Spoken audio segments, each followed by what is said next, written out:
Vamos a dar inicio a esta que es nuestra primera sesión académica del año y en esta nueva directiva que me honro presidir. Yo creo que es una muy buena forma de iniciar nuestras actividades de este año.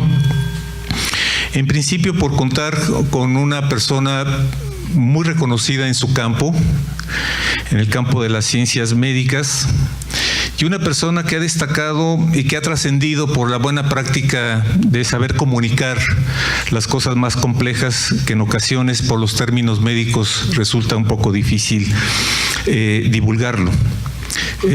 Hoy vamos a tener a un miembro de la directiva precisamente actual, al doctor Rodrigo Ramos Zúñiga, quien nos va a presentar una de sus últimas obras en términos de un documento que se intitula Neuroanatomía de la Esperanza.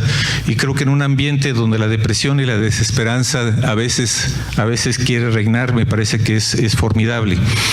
Y me parece también formidable y le agradezco la visita al doctor Fernando Petersen Aranguren, quien va a ser nuestro invitado que vamos a tener en esta presentación y en este arranque de las sesiones académicas de la Benemérita Sociedad de Geografía y Estadística del Estado de Jalisco, aquí en su casa sede para este año del 2018. Le doy la palabra a nuestro secretario, doctor José Sósimo Orozco, para que haga la presentación del orden del día y conduzca nuestra sesión académica. Sí, muchas gracias. Muy buenas noches. Bien, el primer punto, apertura de la sesión, ya se ha hecho por el doctor Arturo Curiel Ballesteros. La presentación del Presidium, se encuentra con nosotros nuestro presidente, doctor Arturo Curiel Ballesteros, como dijimos, presidente de la Benemérita Sociedad de Geografía y Estadística del Estado de Jalisco. Se encuentra también el doctor Rodrigo Ramos Zúñiga, que es consocio y autor, el doctor Fernando Petersen Aranguren, que además de ser el presentador, también tiene el cargo de director de servicios públicos municipales, médicos municipales de Guadalajara. Bueno, pues en ese orden vamos a darle su participación, dejarle la palabra al doctor Fernando Petersen Aranguren para que haga la participación precisamente referente a esta obra muy importante. Muchas gracias, buenas noches a todos. Es un gusto de verdad estar aquí en la Benemérita Sociedad de Geografía y Estadística del Estado de Jalisco. Realmente eso ya es en sí un gusto, pero también es un gran gusto el poder compartir con ustedes la obra de un gran amigo, una gran persona, un gran científico, un líder en el área de las neurociencias en el Estado de Jalisco y en la República Mexicana, que inquieto, como siempre ha sido Rodrigo, no se queda en la parte solamente médica de las situaciones que nosotros los seres humanos vivimos. Su impulso ha llevado a escribir varias obras de carácter literario total y absolutamente diversas, y hoy nos comparte, y me siento muy orgulloso y muy agradecido, Rodrigo, que me hayas hecho el favor de invitarme a conducir y a platicar con las personas de la sociedad sobre esta obra que tú nos explicarás desde la perspectiva del autor, pero que creo que es importante compartir con ustedes la delicia que significa leer esta obra. Y quisiera empezar con una frase que pones tú en tu libro, que dice: ¿qué es la esperanza? Esperanza es la alegría inconstante, llena de incertidumbre.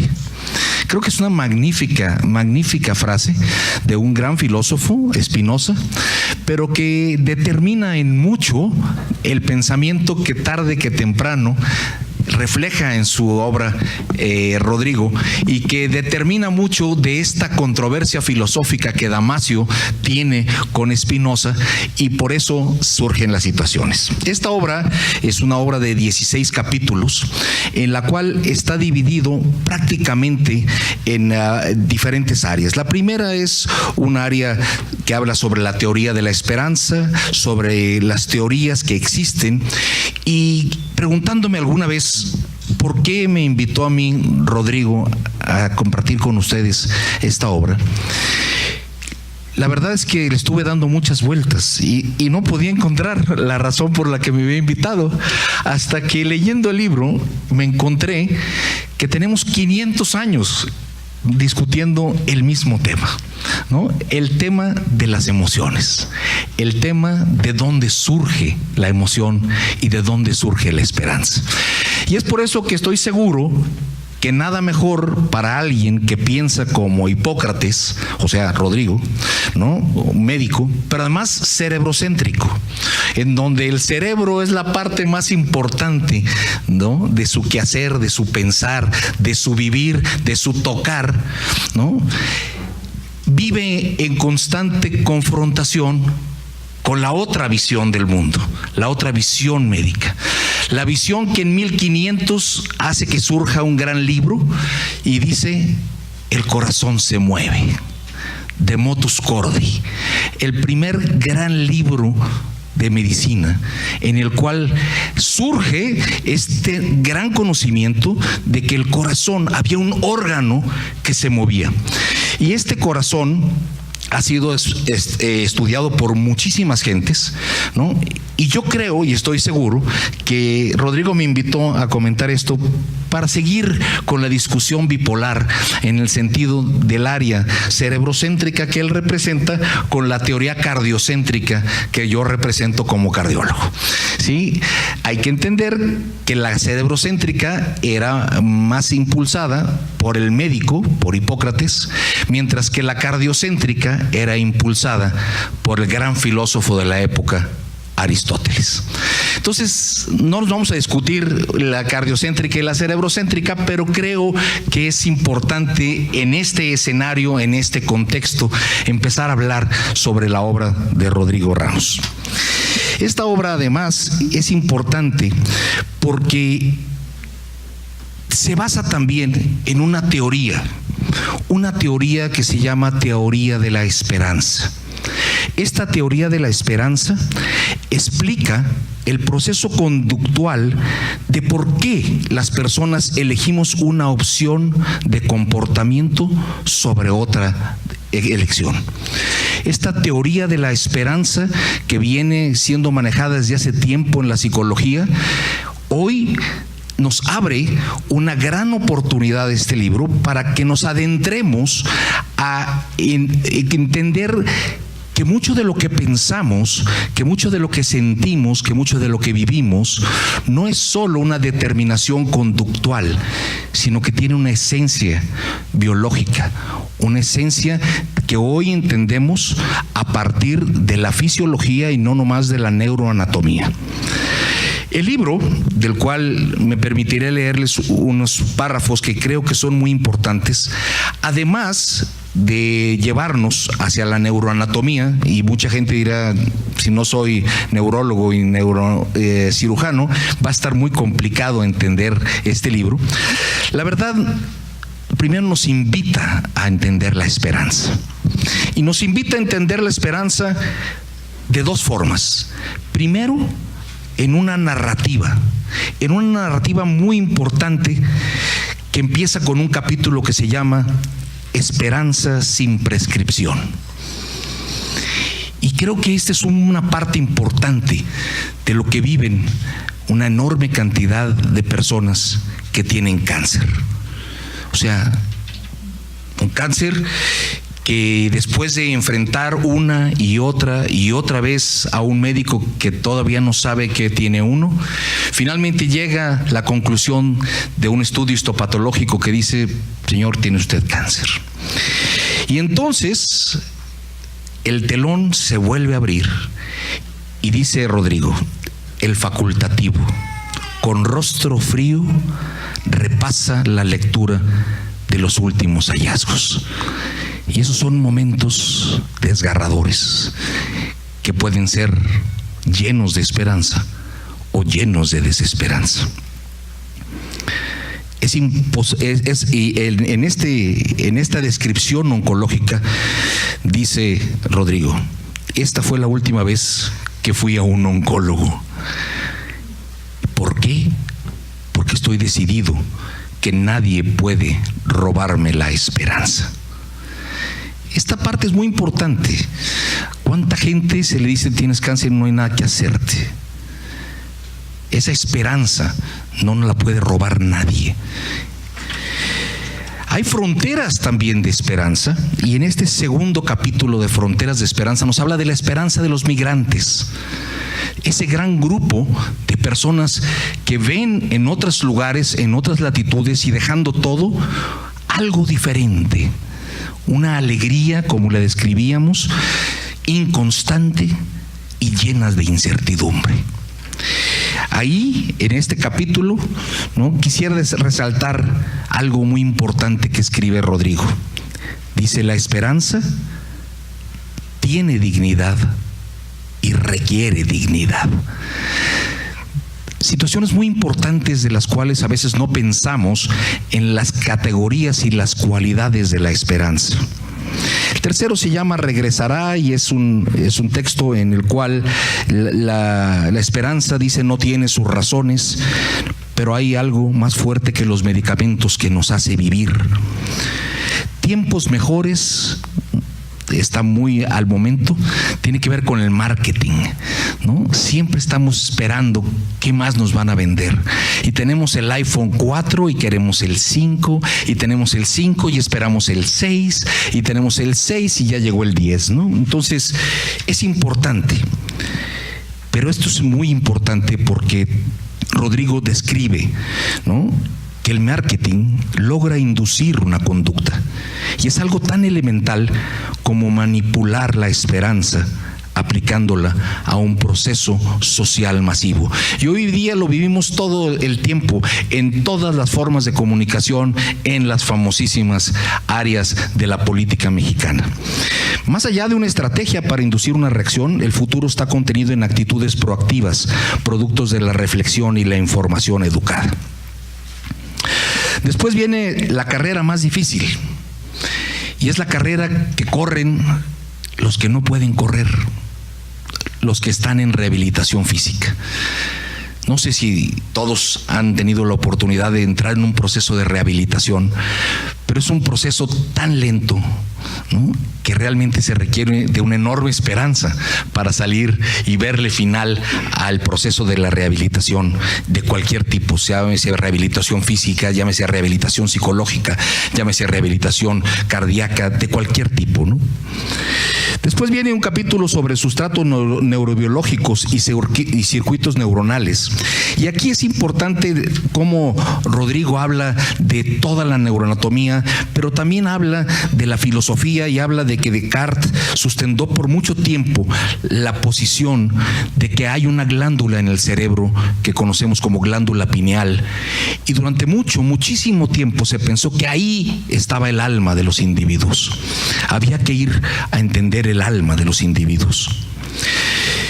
Y luego entramos a la segunda parte de este libro, que es una parte más técnica, es una parte importante, porque aquí empezamos a hablar ahora sí de neuroanatomía.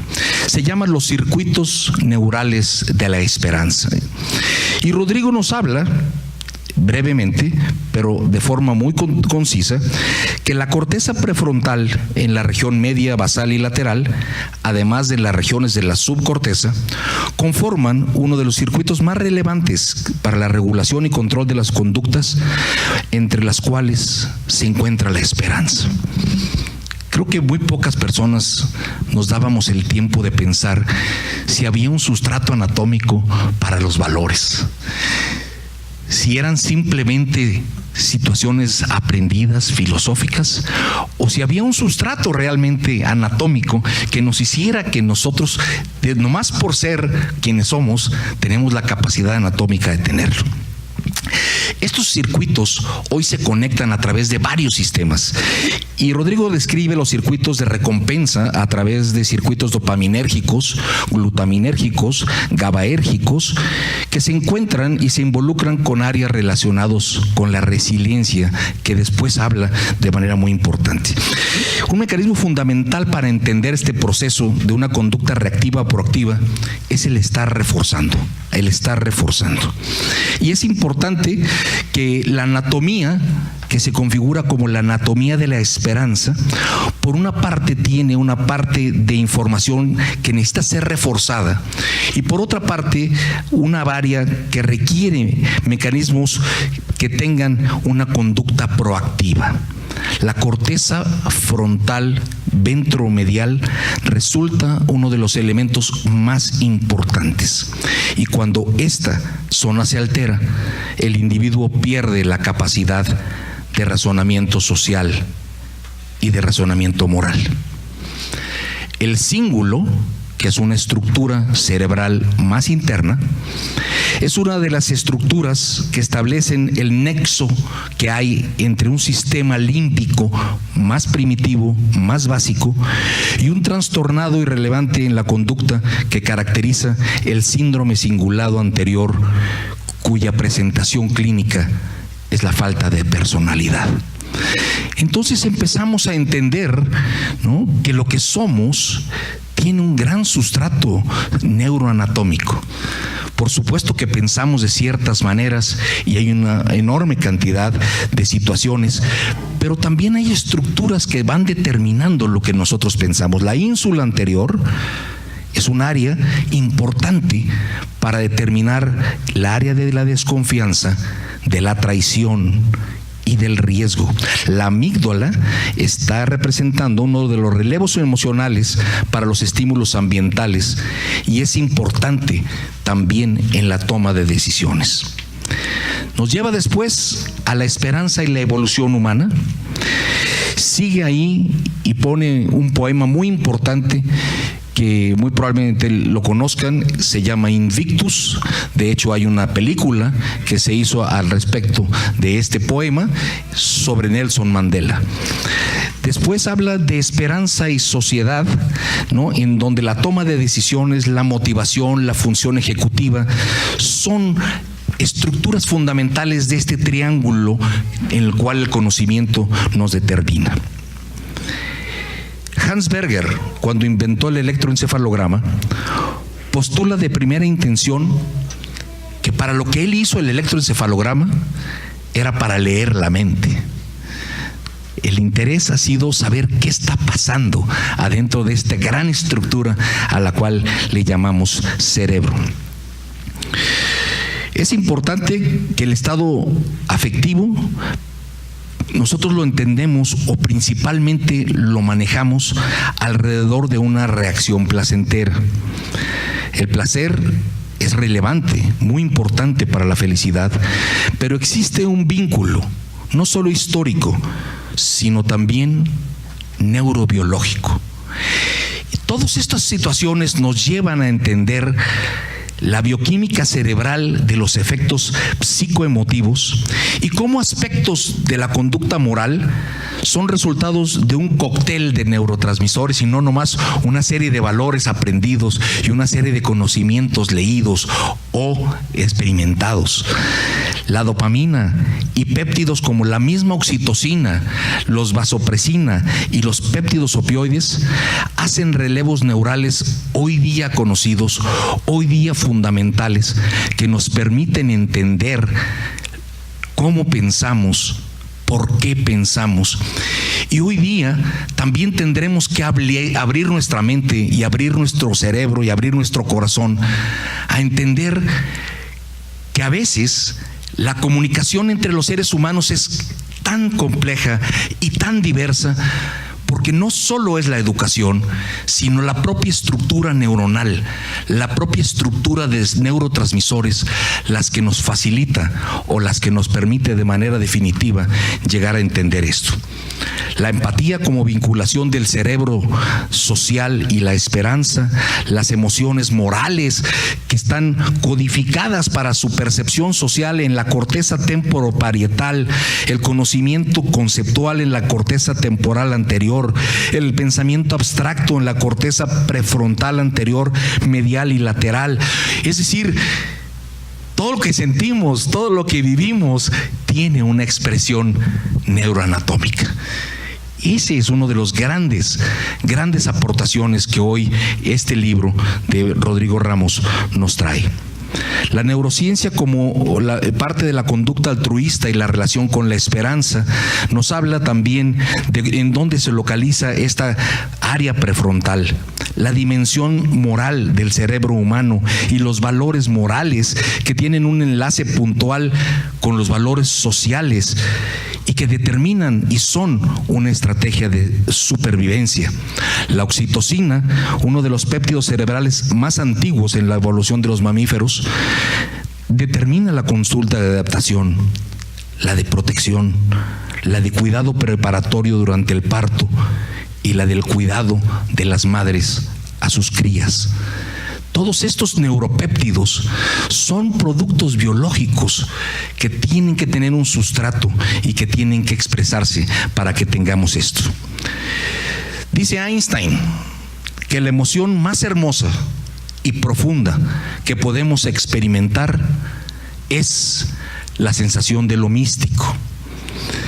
El sistema límbico, el sistema estriado anterior, la estrecha conexión con el sistema nervioso autónomo cumplen una función para ello.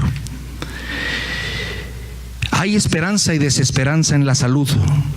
La depresión endógena, enfermedad que tanto estamos sufriendo. Y esa es quizá la otra parte de por qué Rodrigo me invitó hoy aquí. Estamos encabezando un trabajo sobre depresión y ansiedad en el enfermo del corazón. Hoy día las enfermedades cardiovasculares son la causa número 1 de muerte en México y en el mundo. Pero se espera que para el año 2030, y espero que todos estemos aquí dentro de 13 años, ¿no?, depresión y ansiedad serán la causa número 1 de discapacidad en el mundo. Y tenemos que hacer algo. Esta depresión, esta desesperanza es fundamental como un proceso patológico que tiene que ser visto no solo como un estado psicológico, sino como un verdadero oportunidad neuropsicológica en el cual el conocimiento de estos péptidos, el conocimiento de estas áreas permiten que la ciencia avance y que la farmacología le dé una solución y una esperanza a los enfermos que hoy tienen una grave enfermedad llamada depresión. El efecto placebo, que todo mundo conocemos, es una manipulación importante de la esperanza.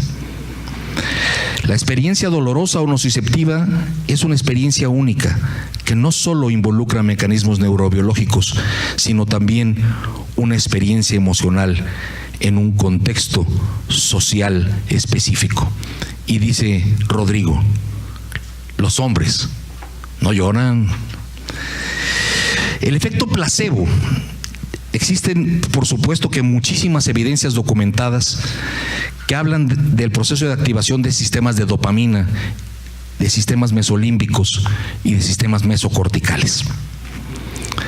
Es importante la pasión que determina en muchos procesos la preservación de la especie, pero la función cognitiva que representa la racionalidad y los dominios que propician la interacción del individuo es la parte más importante en una sociedad. La esperanza, pues, representa un panorama de expectativa, pero también de recompensa, con circuitos de los cuales no siempre estamos conscientes. La esperanza, por supuesto, es poderosamente terapéutica. La desesperanza, dice Rodrigo, y estoy de acuerdo, es devastadora. La resiliencia es el último capítulo que tiene Rodrigo. La resiliencia, de la cual oímos muchísimo hablar y de la que entendemos realmente muy poco. Esta resiliencia representa un proceso psicoafectivo y cognitivo que confiere al individuo la capacidad de adaptarse, pero de manera positiva ante condiciones adversas y aún así salir fortalecido. Y aquí quizá debamos volver al Invictus de Nelson Mandela, quizá el ejemplo más importante de resiliencia, ¿no? Tenemos muchísimos ejemplos en la historia de los seres humanos de resiliencias, pero esta es una que todos los que estamos en este salón nos tocó vivir.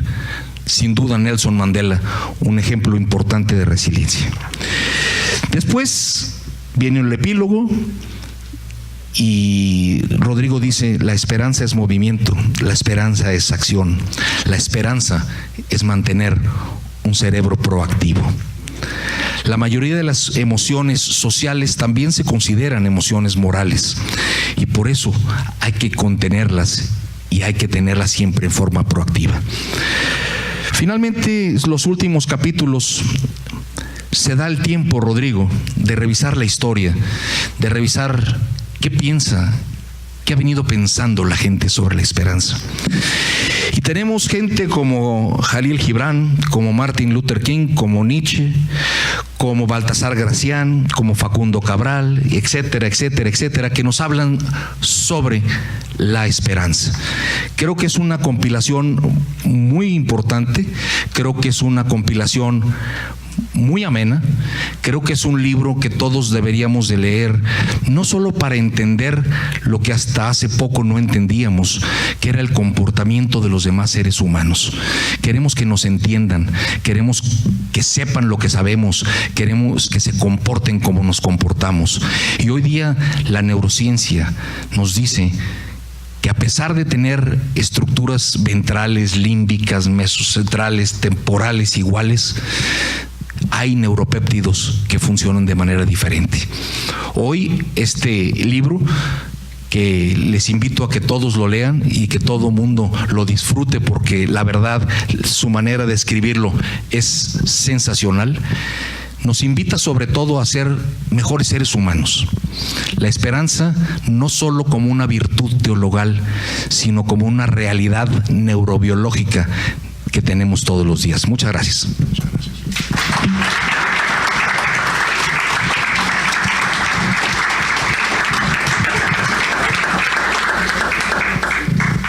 Doctor Fernando Petersen Aranguren, ha hecho usted una muy emotiva y sobre todo brillante presentación de esta obra, y bueno, este también es un momento culminante en que el autor, el doctor Rodrigo Ramos Zúñiga, nos va a hablar acerca de esta obra y seguramente, no sé si quedó alguna idea por ahí pendiente de publicar o qué piensa en un futuro. Me estoy adelantando desde luego a la exposición de ese tema tan gratificante que necesitamos mucho en este momento, la esperanza. Doctor Rodrigo, tiene usted la palabra. Muy buena noche. Señor presidente, estimados consocios, señoras y señores, buena noche. Agradezco la oportunidad de participar en esta primera sesión de nuestra sociedad, la Benemérita Sociedad de Geografía y Estadística del Estado de Jalisco, y es pertinente establecer también mi gratitud al trabajo de revisión exhaustivo que hizo el doctor Fernando Petersen Aranguren, además de la generosa compilación que hizo la doctora Isabel Martín de la Universidad de Sevilla para integrar el prólogo. Me referiré entonces en los próximos minutos a algunos de los puntos que ya han sido comentados, pero desde una perspectiva más global de la neurociencia en un lenguaje lo más amigable posible. No existe conflicto de intereses de ninguna índole. E iniciamos entonces parafraseando un texto de Gibran, en donde hablaba de que en la profundidad de los inviernos vive una primavera palpitante. Con certeza podemos decir que en el interior de cada individuo se configura una expectativa, y siendo puntuales, hoy por hoy resulta apropiado señalar que en el interior de cada cerebro reside una expectativa que puede traducirse en esperanza.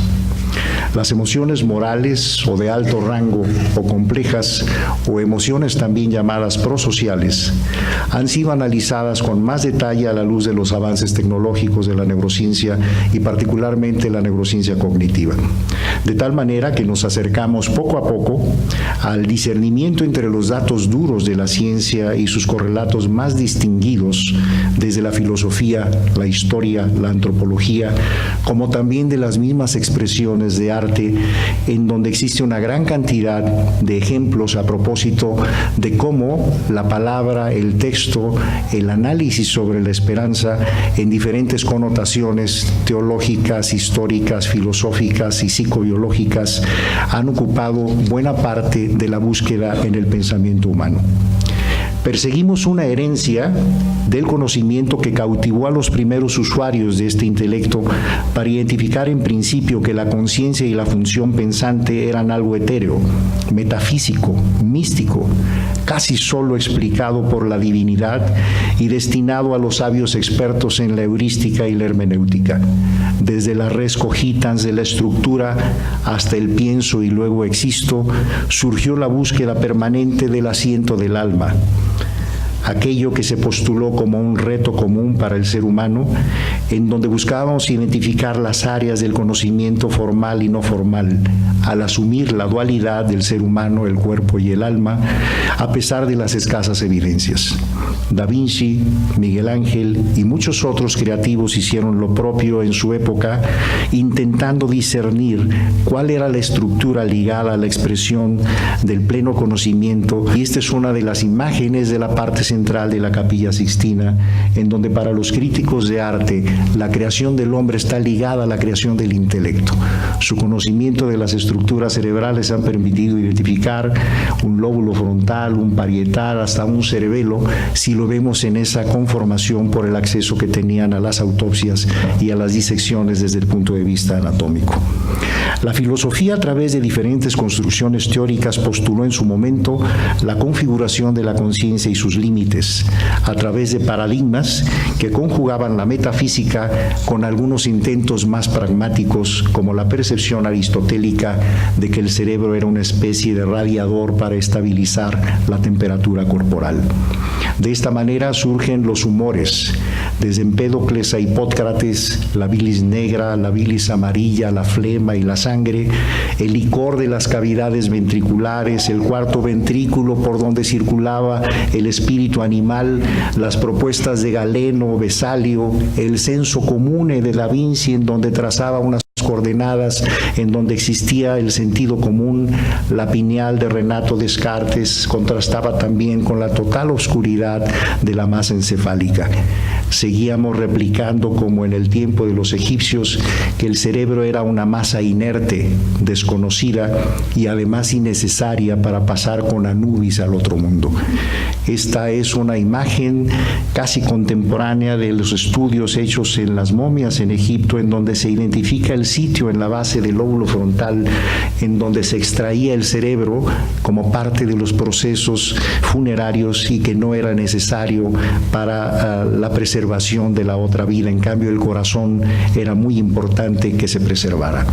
Este desarrollo filogenético y ontogenético nos ha permitido identificar una secuencia histórica sobre el desarrollo del cerebro del Homo sapiens, logrando situarlo como un órgano flexible, cambiante, plástico, que no solo responde a estímulos, sino que se adapta y posee un autogobierno biológico y funcional.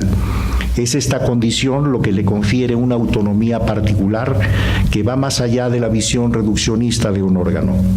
Es decir, es responsable de nuestra identidad, de nuestra diversidad, de nuestra capacidad de adaptarnos e interactuar con los otros mediante conexiones empáticas y de sincronización. El ejemplo más común en la neurobiología es el bostezo. Si alguien empieza a bostezar, inmediatamente empieza a haber una transmisión de sincronización y que, entre paréntesis, quienes estamos en la enseñanza sabemos que es momento de terminar la clase porque nadie está captando nada. Si bien compartimos ancestros comunes y líneas génicas muy cercanas para entender los mecanismos de esta reacción primitiva, desde el diencéfalo más primitivo, integramos el hambre, la sed, la saciedad, la ira, el miedo, la sexualidad evolutiva, desde el punto de vista de la estructuración cortical y la conformación de redes funcionales complejas, que replantearon el paradigma reactivo clásico del cerebro para hacerlo un paradigma creativo y finalmente un paradigma proactivo. De esta forma, escalaron las estrategias alimentarias, las de defensa, las de organización social, la sexualidad incorporó la hedonia más allá de la reproducción y el ser humano, como dijo Mark Twain, es el único animal que come sin tener hambre, que bebe sin tener sed y que habla sin tener algo que decir. Justo en este espacio evolutivo se permaneció estacionado por muchos años, como en una infancia silente, hasta que la ciencia descubre el microscopio, Leeuwenhoek, la biología, el arte, Vermeer, los pintores holandeses, que no tarda en transferirse a la ciencia de la microestructura humana, y con ello aparece la reacción enera de Camillo Golgi en Italia, que pensaba que todo el cerebro era una sola red. La asertividad científica de Ramón y Cajal permitió ilustrarnos posteriormente que la neurona y la teoría neuronal, apenas a 112 años de que recibieron el Nobel, era otra perspectiva de entender el cerebro y su comunicación a través de lo que se llamó también la sinapsis. Pese a todo ello, la parte conceptual y romántica de la historia cardiocéntrica nos sigue acompañando.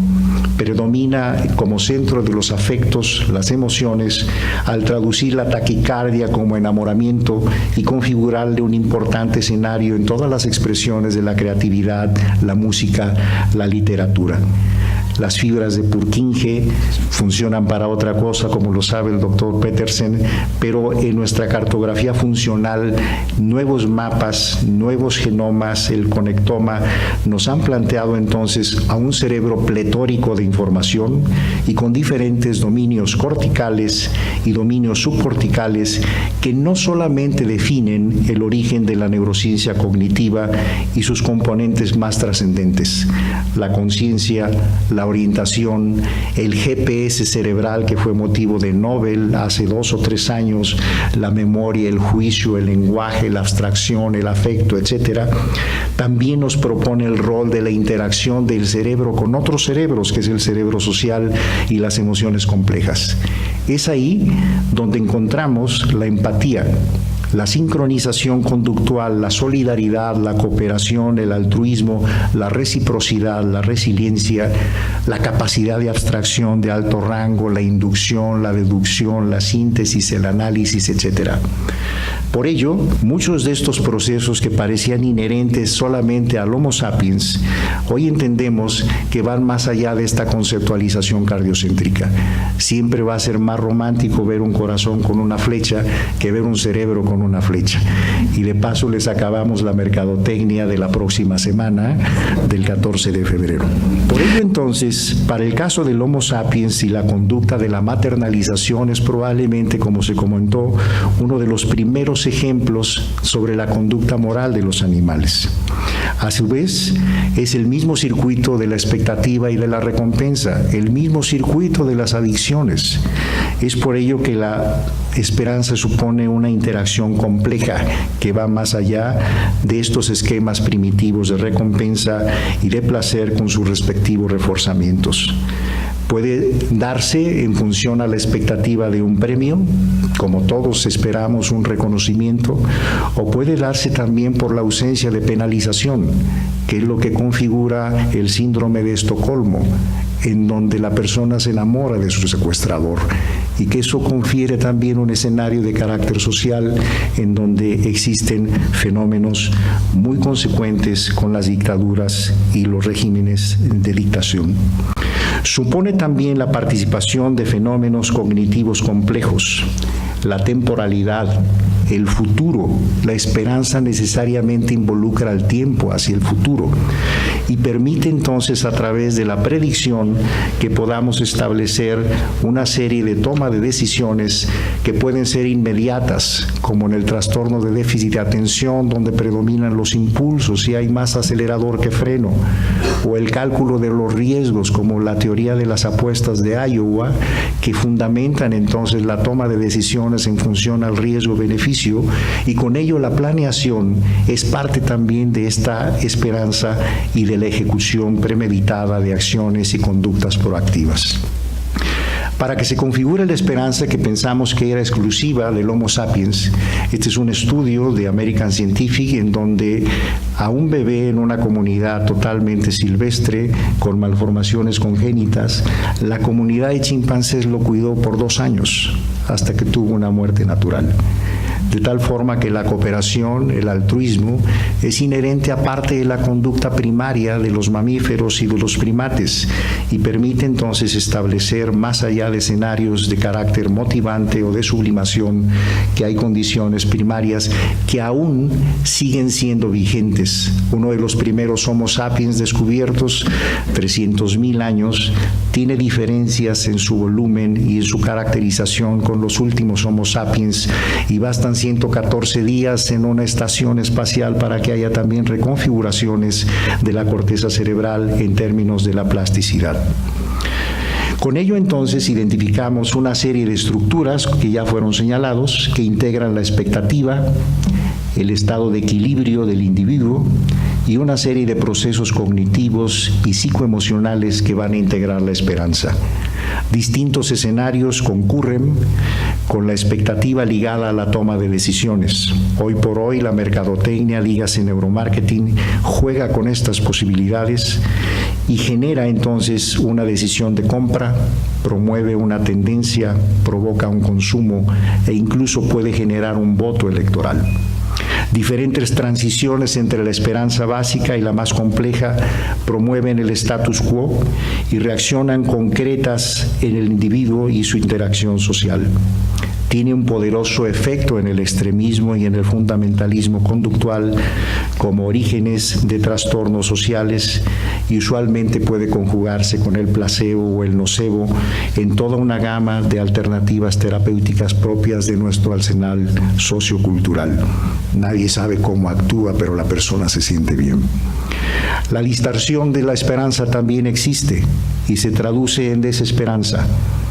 Estructuras bien definidas la han configurado con estudios contemporáneos de resonancia funcional, pero para el caso de la salud mental del individuo, esta es una de las escalas para evaluar la depresión que fue descrita por el profesor Beck en Pensilvania en 1974, en donde una de las primeras escalas de depresión se denominó la escala de desesperanza de Beck, identificando algunos de los parámetros o indicadores más importantes que establecían este criterio diagnóstico.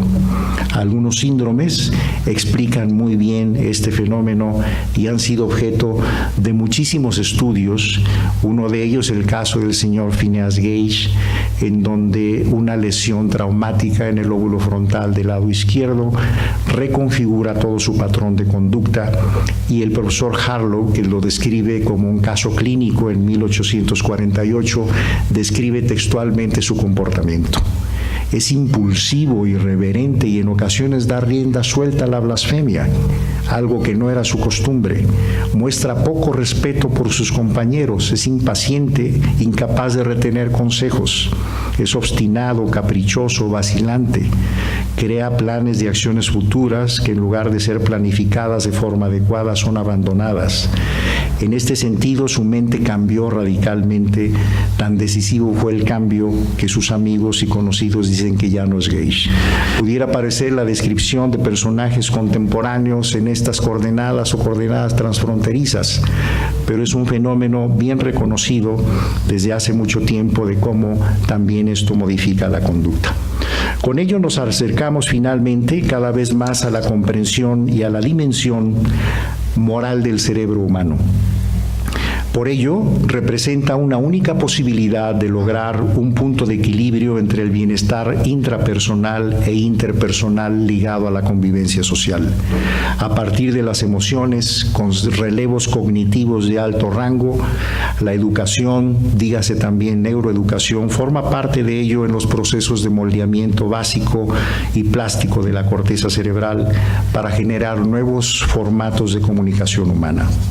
La esperanza en el plano de los servicios de salud es fundamental, no solo como una de las vinculaciones más claras con nuestros códigos deontológicos, dígase Hipócrates, sino per se como una estrategia intrínseca que de forma muy clara establece el quehacer terapéutico y sus implicaciones. la esperanza como el estoicismo, la resiliencia, la empatía, la solidaridad, el altruismo, forman parte del armamentarium humanístico de la práctica médica. El transitar entre la disertación metafísica a la toma de decisiones y el pragmatismo bajo estas inspiraciones cognitivas es una responsabilidad tan grande como saber medicina. Para terminar, esta es una oportunidad de la interacción excelsa con otro ser humano al atender a una persona que requiere de servicios sanitarios. Somos depositarios de su confianza y de la vida de otra persona, para la cual siempre existirán retos. La calidad funcional y la calidad de vida debe prevalecer como parte fundamental en nuestras acciones, y tal y como lo he postulado en otras propuestas de la literatura científica internacional a propósito del término neuroética, es importante conceptualizar que en aquellos casos en donde no tengamos la total certeza científica, al menos debemos de tener la absoluta certeza moral. Muchísimas gracias por su atención y por su asistencia esta noche.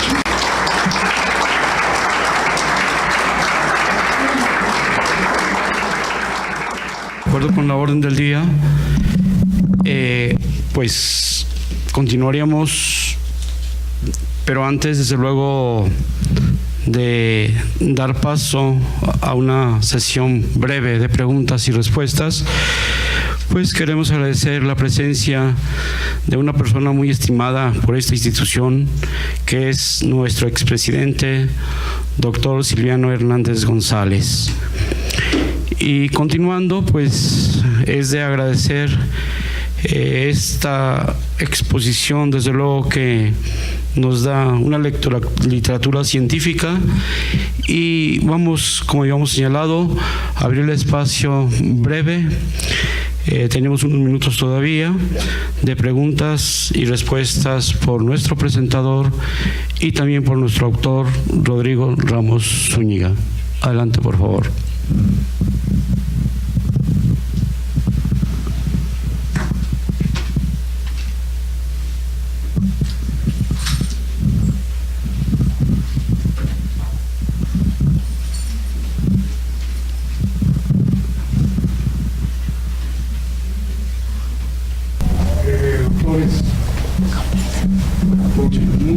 Sí, adelante, por favor. Gracias. Con mucho temor estoy tomando la palabra, porque esta explicación profundamente interesante y de muy alto nivel de conocimiento me deja sentir que habré de preguntar. Una cosa muy importante, neófitamente yo puedo entender que la importancia del cerebro, de la esencia del hombre, el factor esperanza, es, se puede decir, una premisa básica del vivir y del poder vivir mejor. Sin el ánimo de competir, y mucho menos, a mí me surgió el cuestionamiento: ¿es tan importante o qué es más importante, la esperanza o la fe? Porque la fe también, incluso de alguna manera en términos mercadotécnicos, si me lo permiten, ha sido mejor cotizada la fe que la esperanza. De tal forma que pues hay enfermos que con fe de aliviarse implícitamente llevan la esperanza, pero vamos. Entonces la pregunta, con todo respeto y con toda humildad se las hago, porque veo que hay un mar de conocimiento profundo de su parte. ¿Cómo estaría ahí, si me permiten, la parte de la fe con relación a la esperanza? Muchas gracias por su comentario y bienvenido, desde luego.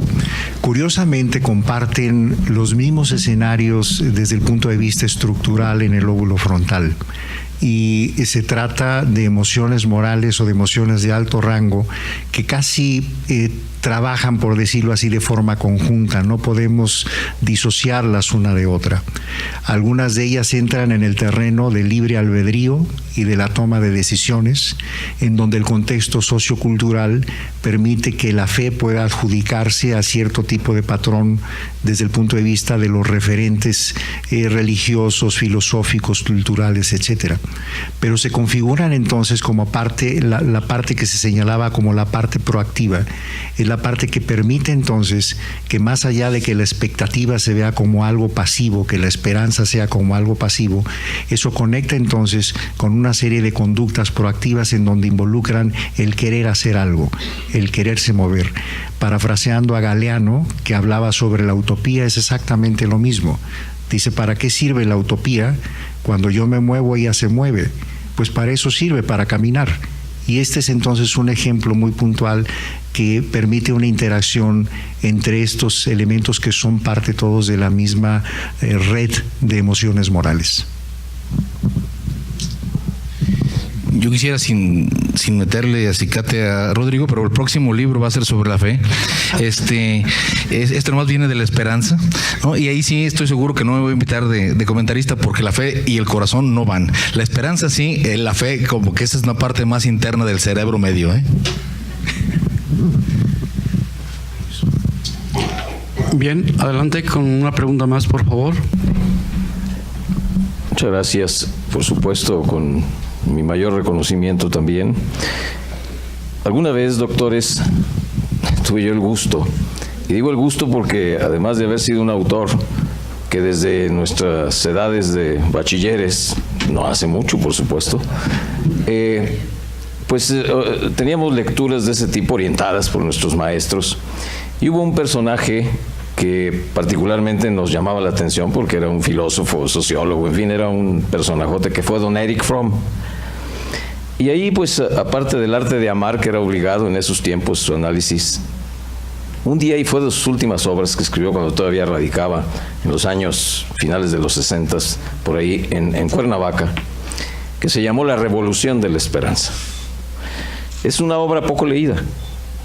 Recuerdo que alguna vez yo tuve el gusto de llevarse a los agentes que estaban pasando por un momento verdaderamente penoso y triste, y les regalé ese pequeño librito. Es un librito que puede uno leerlo en tres sentadas, para decirlo de alguna manera.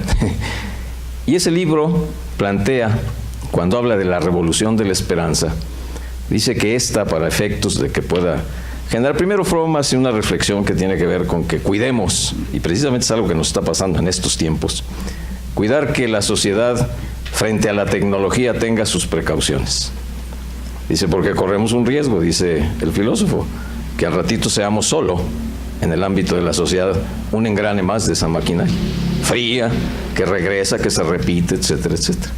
Pero cuando habla de la esperanza, dice, y yo creo que ahí es parte de lo que usted nos explicaba, una esperanza, dice él, no debe ser pasiva, sino esta debe de ser activa. Es decir, tú cuando te metes y estás en ese espacio de la esperanza, pues si tú también ahí te quedas, pues ahí te van a dejar. Sino que la esperanza debe estar acompañada de una acción que va hacia adelante, para que ésta pueda tener resultados efectivos. Y esa es la opinión de don Erich Fromm en ese libro. Y bueno, cita ejemplos y plantea por qué, si no es, y cita un caso así, pues claro, por supuesto hipotético, de un personaje que está en la entrada del cielo. Y entonces, cuando San Pedro le abre la puerta y le dice, espérate ahí. Y entonces el Señor veía que entraban y entraban y entraban, y el Señor seguía ahí, nunca paró la mano, ni volvió a pedir nada, ni volvió a decir nada. Y entonces fue cuando dijeron, ¿qué seguiste haciendo para entrar acá, el reino de los cielos? Entonces tu esperanza, esa expectativa, esa cosa fundamental, pues se quedó pasiva. Y entonces siguieron otros que hicieron otra cosa, que participaron, que desarrollaron, que empujaron, que fueron proactivos en eso y lograron su objetivo. Entonces yo creo que aquí, salvo su mejor opinión, esto de la esperanza activa es distinta de la pasiva. y yo creo que hay que estar por ahí.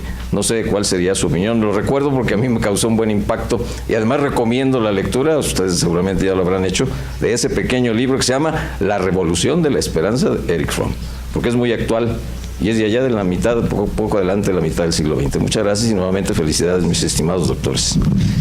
Muchas gracias. Suscribo totalmente su comentario y solamente complementaría de que las mismas redes de los circuitos de los que hemos hablado establecen una consecuencia casi natural de que la expectativa, con o sin recompensa, está conectada a funciones ejecutivas, está conectada a toma de decisiones y está conectada al ejercicio de libre albedrío.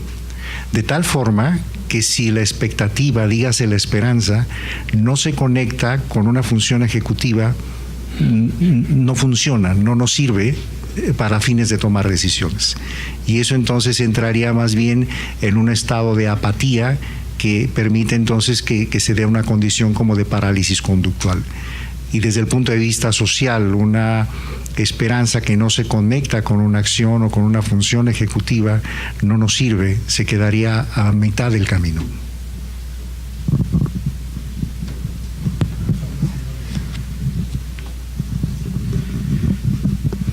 Bien, pues muchas gracias, maestro José Manuel Jurado Parres, director de la preparatoria número 5 y fundador. En el orden del día se encuentra establecido entrega de reconocimientos y desde luego por el doctor Arturo Curiel Ballesteros. Quiero pedirles si nos podemos poner de pie, por favor. Sí, muchas gracias. Antes de la entrega de este reconocimiento y motivados por la participación de José Manuel Jurado Parres, él hablaba de una etapa de nuestra vida cuando vivíamos con mucha esperanza. Yo también recordé en la presentación de este libro aquellas cifras estadísticas que hablaban de que nuestra actividad en el cerebro no habíamos logrado llevarla más allá que la mitad de lo que en ese momento se investigaba de que era nuestra capacidad total, que solamente un 50% o arriba de un 50% era lo que lográbamos tener una actividad en nuestro cerebro. Y me gustó mucho una palabra que dio nuestro doctor Rodrigo Ramos Zúñiga cuando habla de la cartografía. Más en una benemérita Sociedad de Geografía y Estadística, hablar de la cartografía del cerebro es motivarnos a que busquemos ahí, en esa parte que no conocemos o muchas veces no conocemos o no activamos, buscar esto que es tan necesario, que es la parte de la esperanza. Creo que debemos de congratularnos en el sentido de que tenemos a uno de los mejores exploradores en esta tarea, que es precisamente el doctor Rodrigo Ramos Zúñiga. Y a nombre de la Benemérita Sociedad de Geografía y Estadística del Estado de Jalisco, quisiera extender este reconocimiento a nuestro miembro activo, el doctor Rodrigo Ramos Zúñiga. Quiero recordar a todos que en esta benemérita sociedad hay el compromiso de que cada uno de sus miembros aporte a la sociedad parte de su conocimiento, y lo que hemos escuchado el día de hoy realmente nos es muy grato, y muchísimas gracias por estar aquí con nosotros, doctor Rodrigo. Gracias. Sí.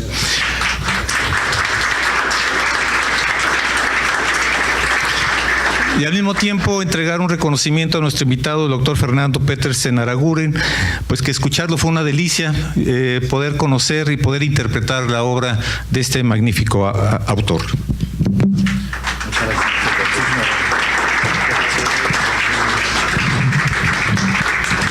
Bien, vamos a continuar. Nos podemos sentar, por favor.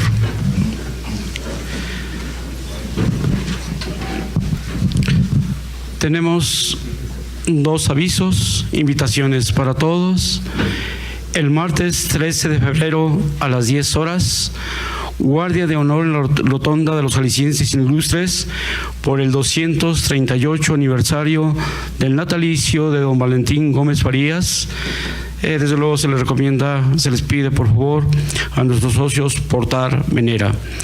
También el mismo día, martes 13 de febrero, pero a las 20 horas, hay una conferencia, Crecimiento y Modernización de Guadalajara, de 1880 a 1910, a cargo de nuestra consocia, doctora Angélica Peregrino Vázquez.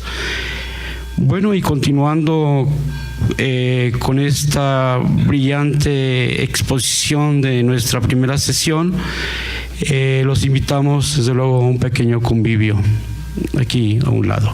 Muchas gracias.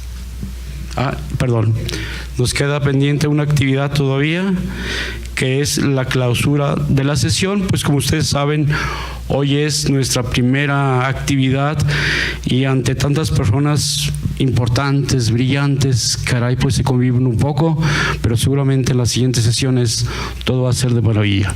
Adelante.